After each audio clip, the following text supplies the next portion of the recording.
먼저 제가 이 은혜 받은 말씀을 전하기 전에 주님께 정말 진심으로 감사드리옵는 것은 저를 지금까지 인도하여 주시고 또 이 자리에 잠시 저에게 주어진 시간이 30분이라 할지라도 정말 너무 감사하고 귀중한 시간을 주셔서 주님께 감사와 영광을 먼저 돌려옵니다. 네, 저는 이번에 처음으로 이렇게 오랜 시간을 장흥에서 보내게 되었습니다. 그런데 아마도 이 시간을 위해서 제가 있었던 것 같습니다. 물론 한 달 좀 넘게 그 이른비 늦은비 성령의 책을 보면서 처음에는 설레임과 또 어려움과 나중에 너무 놀라움에 금치 못했고 저의 정신을 정말 완전히 새롭게 하여 주신 기회가 되었습니다. 먼저 이 책을 제가 그 은혜 받은 말씀을 전하기 전에 이 믿음의 노독들께서 읽고 나서 그 독후감을 쓰신 것을 보았는데 정말 그 타이틀이 쟁쟁하셨습니다. 그중에 저는 그분을 뵙지 못했지만 와일드우드를 설립하신 분도 한 말씀을 쓰셨는데 뭐라고 쓰셨냐면 모든 여러분들이 이 책은 정말 읽어야 되고 일생 동안 봐야 할 책이라고 합니다. 제가 잠시 보았지만 정말 기가 막힌 책이고 한 번으로 끝내서는 이것이 다 날아갈 것 같아요. 그런데 한 분이 뭐라고 쓰셨냐면 성경과 예언의 신 다음으로 읽어야 될 책이라고 하셨습니다. 그리고 어떤 한 목사님은 앞만 찾아도 한 점의 오류가 없다고 하셨습니다. 그래서 저는 이 말씀에 더 용기를 내고 읽었습니다. 그래서 제가 옛날에 대학교 들어갈 때 공부하였던 그런 기분이 되었고, 그래서 너무 말씀이 귀하고 중요해서 제 나름대로 많이 필기를 하였습니다. 그래서 이 필기한 것도 그 책의 작은 부분이지만 제 나름대로 많이 익숙한 단어와 제가 읽고 싶은 내용들을 몇 점을 제가 필기를 하였는데요. 먼저 서론 본론 결론으로 제가 생각을 하였습니다. 먼저는 여기서 이른비 성령, 늦은비 성령의 책이라고 했잖아요. 근데 저는 사실 농사를 해본 일은 없지만 이 이른비는 정말 이 씨앗을 파종해서 씨앗이 발아할 때 필요한 이른비를 얘기 드리고요.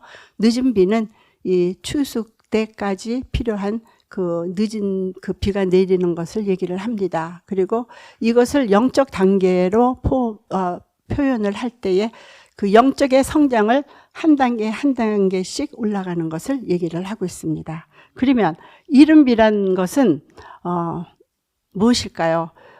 우리가 성경에서 보았던 오순절 때 성령 충만하였잖아요. 그 이른비의 성령이 남은 교회까지 같이 내려간다 하셨습니다. 그러니까 남은 무리와 함께 남은 교회에 머물러 있고, 늦은 비는 이른 비와 같이 끝까지 존재하였는데, 이 늦은 비는 말하자면은 승리한 그리스도인들이 성령 충만하여서 큰 외침을 울리는 뜻입니다. 근데 그 큰 외침이라는 것은 셋째 천사, 우리 많이 항상 공부해왔잖아요. 그 셋째 천사의 마지막 기별을 전하는 것이죠. 그래서 영혼 구원과 남은 무리들을 위해서 큰 외침이 있을 것이라 하였습니다.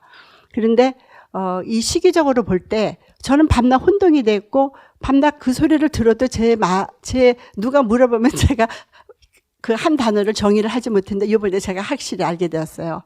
그런데 이 늦은 비와 이른 비는 언제 내리느냐 하면 그 큰 외침, 그러니까 이른 비, 늦은 비, 그 큰 외침은 국가적 그 일요일 휴업령과 은혜 시기 사이에 내려집니다. 그래서 늦은 비가 외칠 때에는 큰 외침이 동요가 되고 우리가 인을 맡게 됩니다. 그리고 은혜 시기가 끝이 날 때 일곱 재앙과 야곱의 혼란과 그 다음에 예수님의 재림이 오신다고 들었습니다. 근데 지금 또 중요한 얘기가 몇 가지가 있는데 일단 서론부터 이렇게 시작이 됩니다. 그런데 우리가 이른비는 정말 그 성령 충만, 오순절에 성령 충만의 사건 말씀드렸잖아요. 그렇다면은 우리가 이른비를 가져야 할 7가지 조건이 있는데, 첫째는 우리가 빚을 받아야 하는 백성이 되어야 됩니다. 그렇다면 빚을 받은 백성은 저희가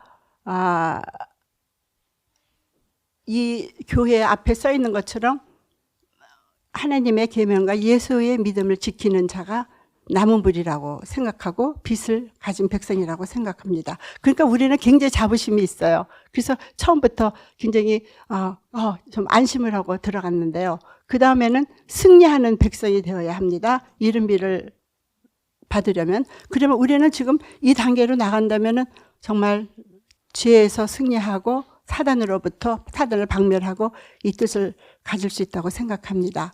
그 다음에 사랑하는 백성이 되어야 되겠습니다.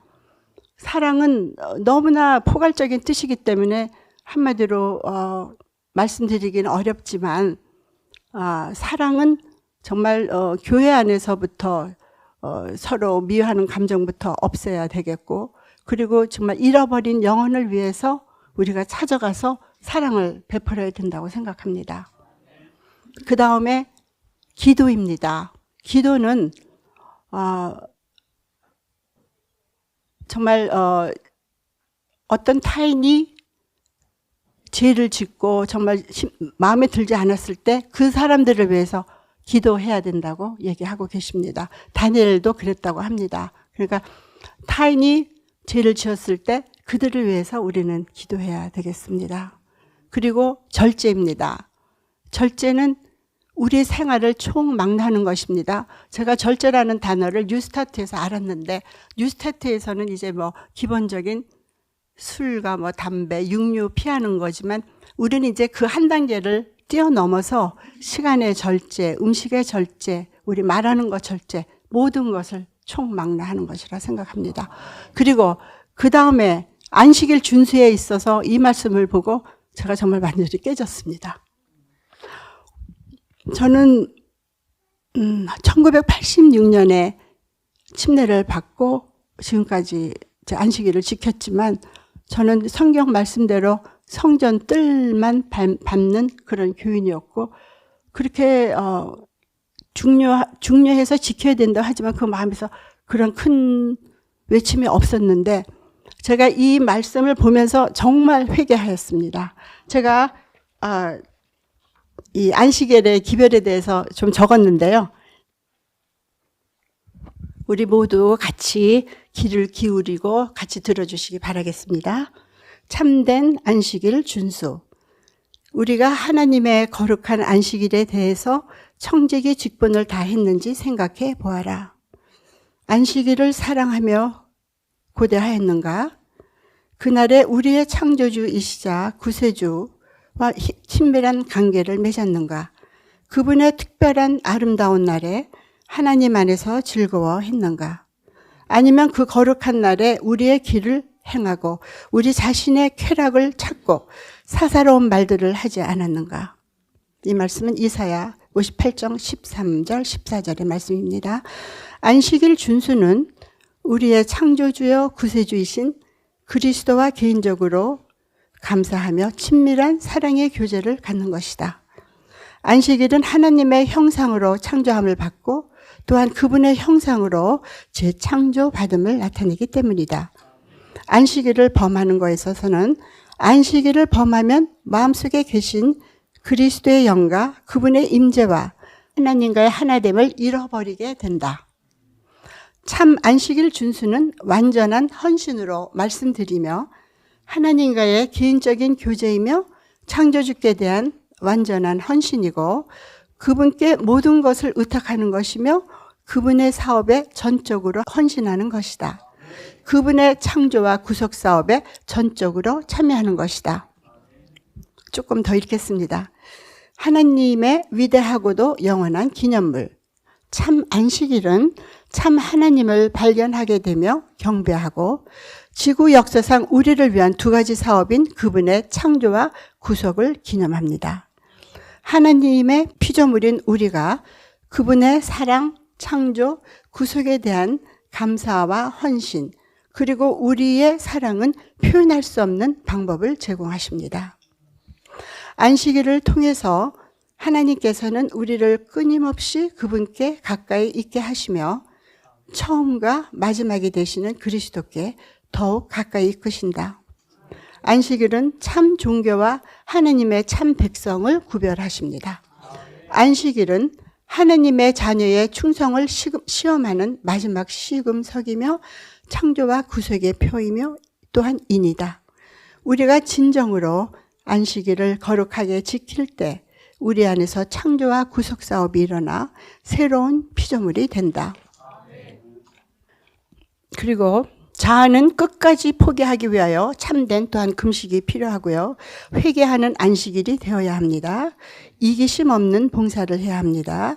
오순절은 참된 금식이었고 한마음으로 기도하였듯이 우리가 죄를 짓고 사단의 일을 통치하면서 하나님의 어디에 있느냐 말합니다. 그러나 우리가 진심으로 회개할 때에 우리를 긍휼히 여기십니다.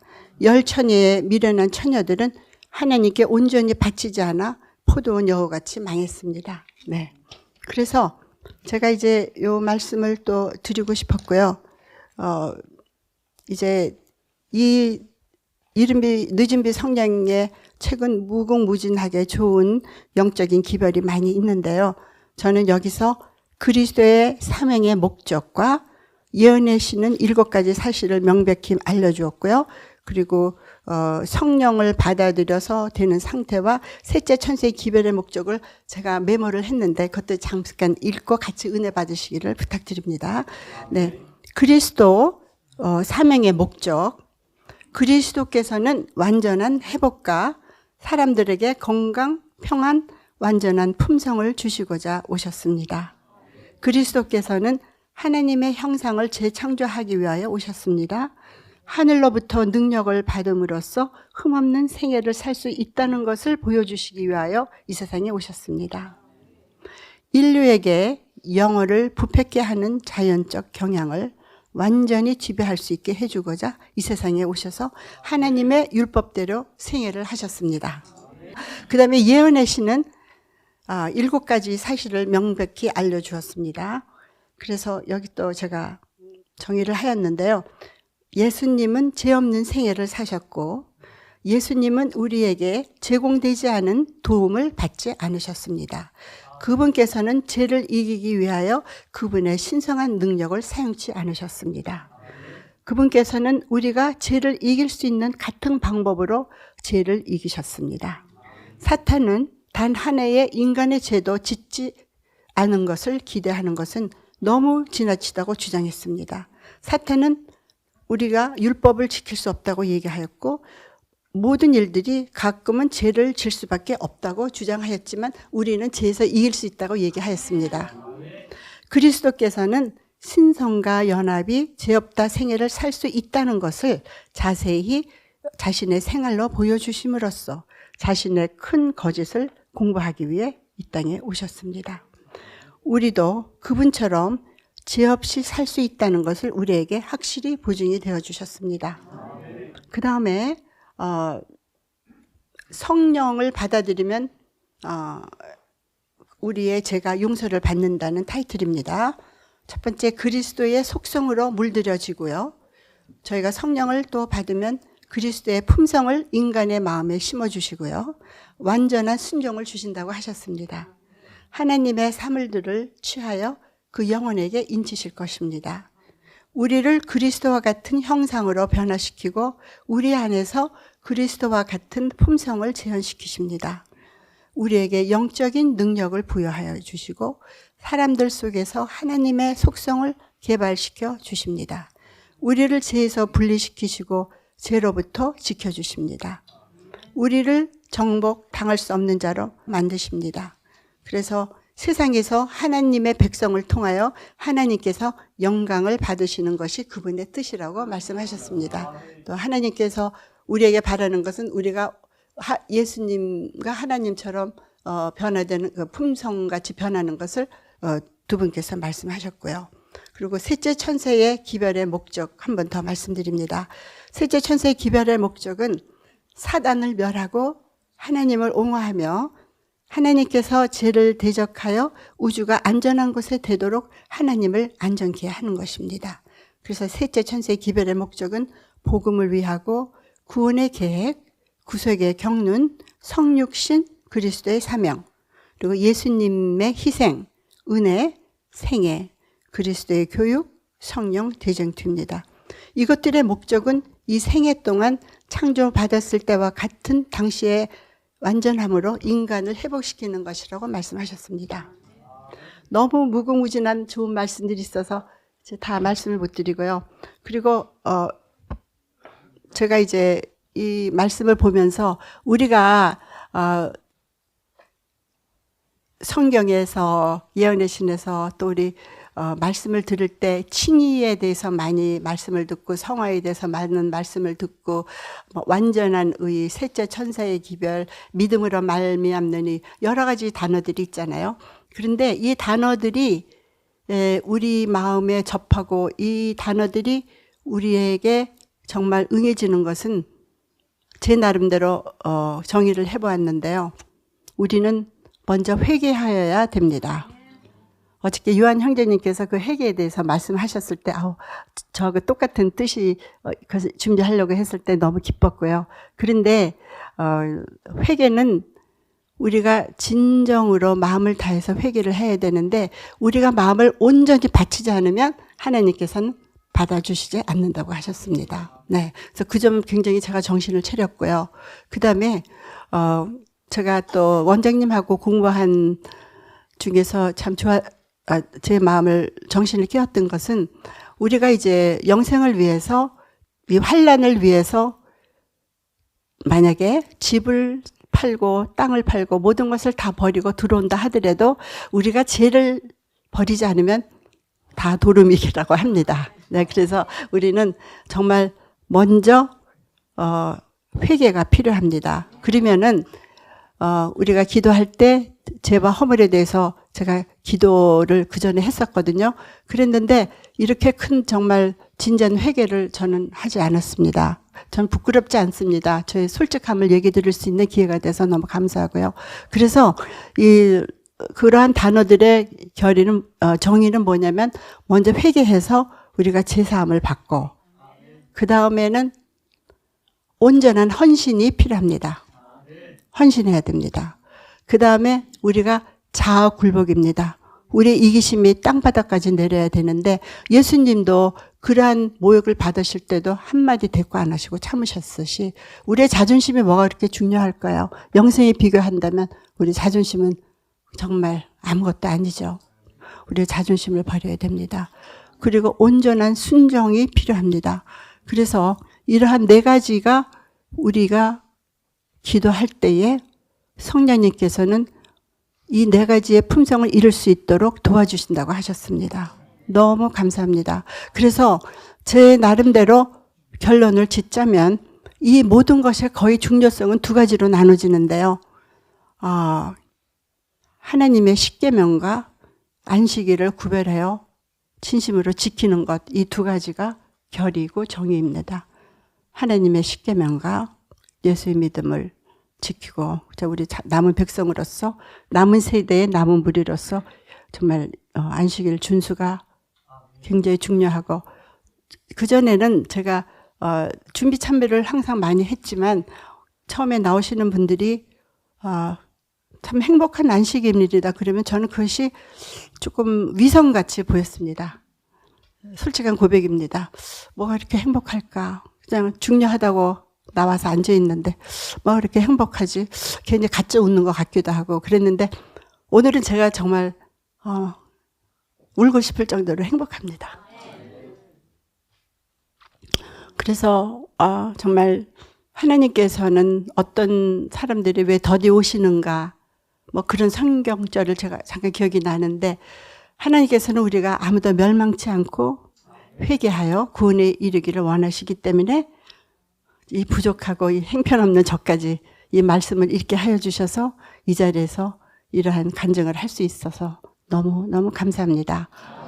그리고 제가 한 30년 전에 안교장 했을 때 어느 책에서 뽑았던 것이 생각이 납니다. 왜냐하면 그 30년 전에 읽었던 말씀인데 제가 하나님께 기도를 드렸어요. 하나님 저에게 지혜를 주셔서 어떻게 말씀을 해야 될지 모르겠습니다. 그때 그 생각이 정말 30년 전 그때 그 얘기 드렸던 것이 생각이 났어요. 내용은 뭐냐면 여러분들 혹시 랜드버그라는 사람 아시나요? 랜드버그. 이 사람은 조종사입니다. 예전에 1900년 초에 동부 뉴욕 어느 시골에서 불란서 파리까지 떠나려고 했습니다. 근데 그 비행기는 대서양에서 다 떨어졌습니다. 하나도 성공하지 못하고 다 떨어져서 사고가 났습니다.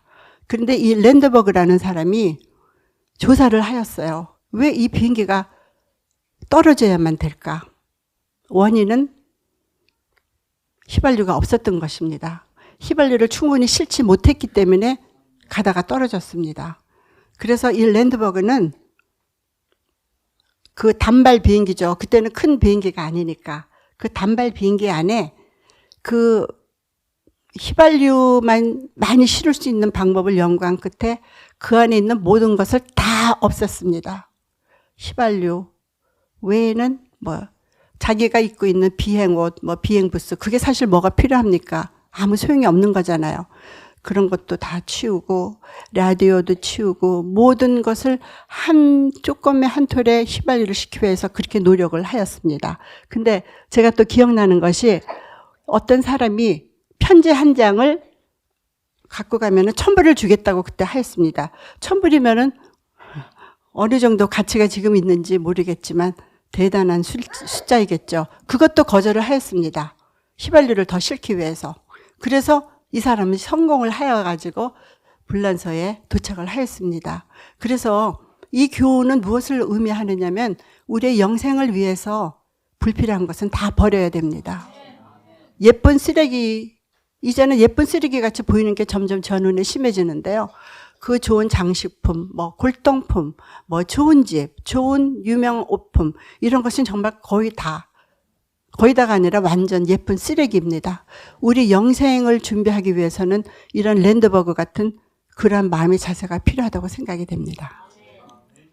네, 그래서 우리 끝까지 하늘 같이 가시기 희망하고요. 제가 최선을 다해서 이번에 공부를 했는데 부족하여도 이쁘게 봐주시고요. 그리고 정말 은혜 받으신 시간이 되셨으기를 바라겠습니다. 감사합니다.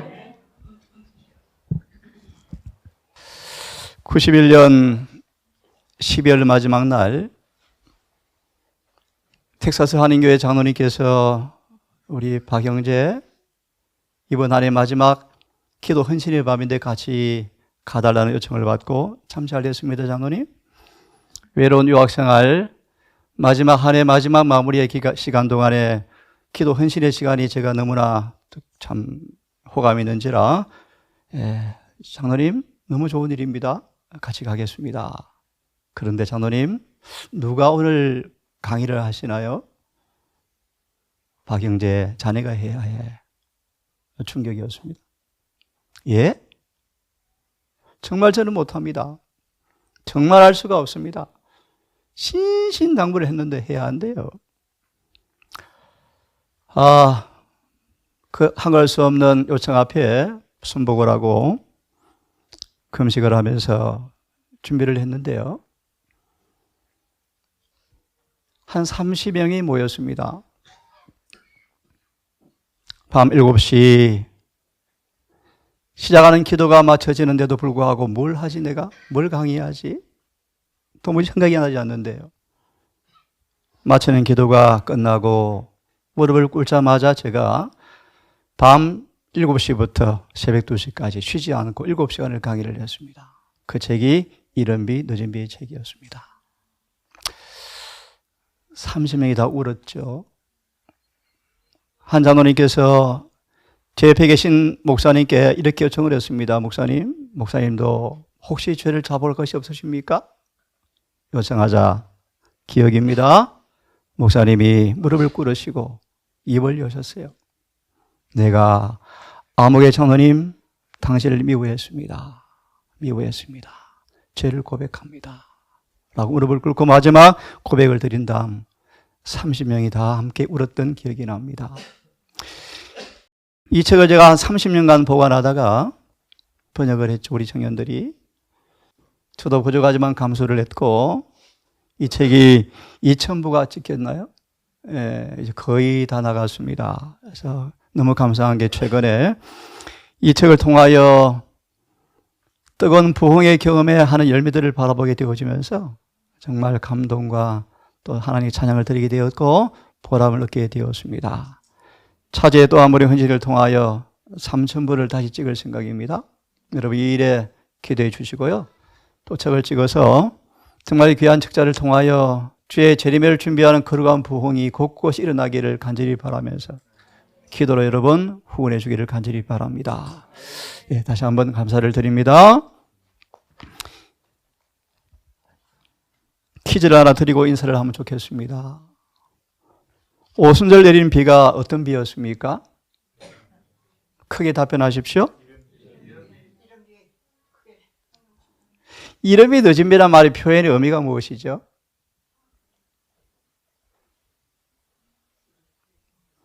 하나님의 성령께서 우리 영혼의 성소 안에 어떤 영적 과정을 통하여 어떻게 우리를 구원하는가에 대해서 농사절기 속에서 피로되는 비가 어떠한 시기와 목적과 결과를 나타내는가를 비를 비유로 끌어들여서 우리 속에 이루어지는 성의 역사를 설명하기 위해서 이른 비 늦은 비의 표현을 쓰시는데요. 하나 짚고 넘어가셔야 합니다. 성경상 늦은 비는 성경상 무슨 비로 표현하죠? 봄비요. 스가랴 10장 1절이요. 잘 들으세요? 오순절은 봄이었습니까? 가을이었습니까?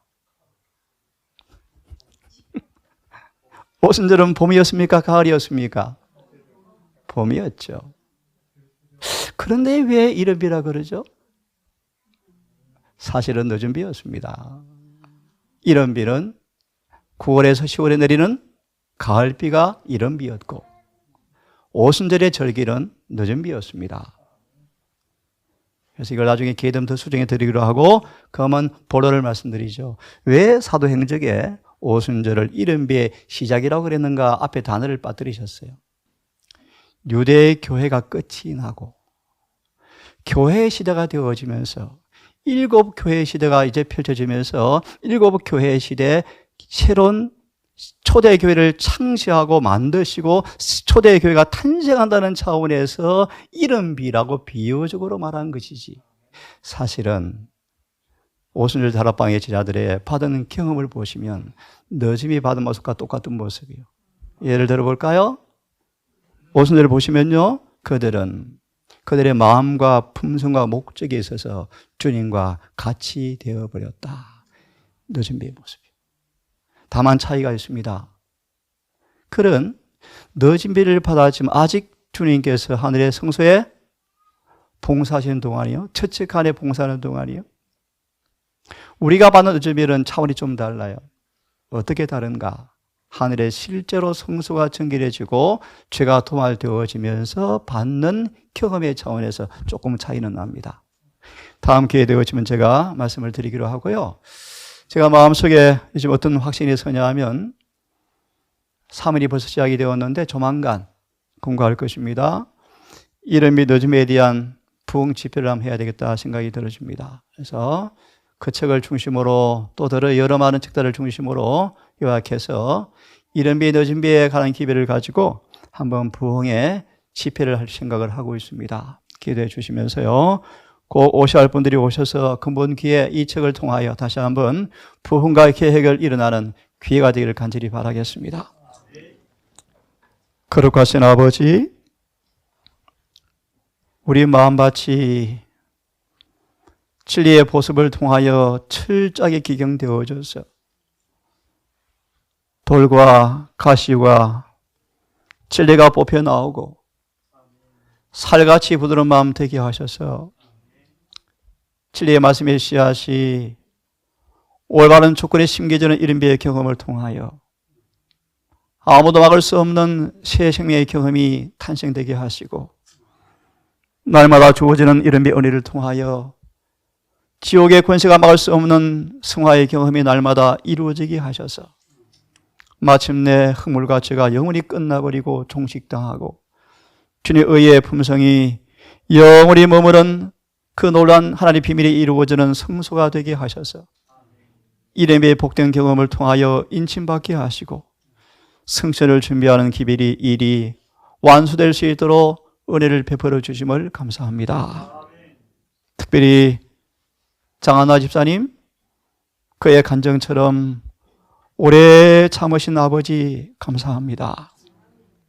이 작은 부흥의 쐐기가 꺼지지 않게 해 주시기를 기도하며 이른 7가지 조건의 말씀 앞에 겸손하게 아멘하게 하셔서 딸의 삶 속 이른 비가 더 날마다 풍성히 임하게 해 주셔서 아름다운 쓰리가 다 버려지게 하시고 주님의 의가 명각되어지고 영원히 입혀진 바 되게 하셔서 사단과 세상과 육체와 마귀를 승리하는 승천준비가 이루어지는 딸 되게 하시고 그의 재능을 통하여 그의 받은 여러 은사의 선물을 통하여 주의 사업에 헌신케 하시고 자신과 또한 영혼들을 함께 구원에 이르게 하는 주의 딸로 새롭게 거듭나게 해주시기를 기도합니다.